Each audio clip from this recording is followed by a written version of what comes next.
Stone started in the US by a young journalist named Jan Wenner, and he pulled together a bunch of kind of misfits who decided that there was a need for a pop culture magazine.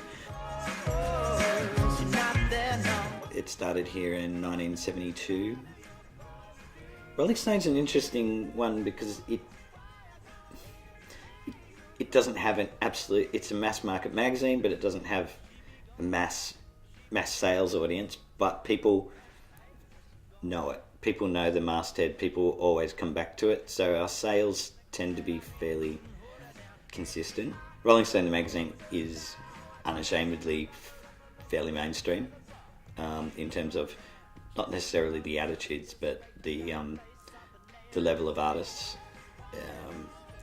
It's always been kind of I guess, the last rung on your career is getting the cover of Rolling Stone. We begged and we begged and we pleaded, right? And we told them, please, all we ever wanted to do was be on the cover of a magazine. And we begged and they finally did it. We wasn't on the cover of Newsweek or National Geographic, Time, none of them. Or Life. But Penthouse, no. But we did make one. Well, we big rock singers, we got golden fingers, and we're loved everywhere we go. We sing about beauty and we sing about truth at $10,000 a show. We take all kind of pills and give us all kind of thrills, but the thrill we've never known is the thrill that'll get you when you get your picture on the cover of the Rolling Stone. It's about, I guess, treating pop culture like it's high art. It's always been kind of seen as the kind of, I guess, the counterculture Bible. The writing's never lowest common denominator. Like, a lot of people look at it and go, that's 8,000 words about a record, I just don't want to read that. Ideally, a Rolling Stone reader will want to read that.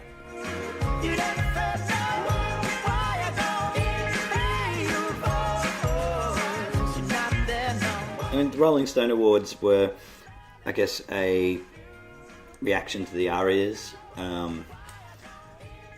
I like the idea of an awards that were purely based on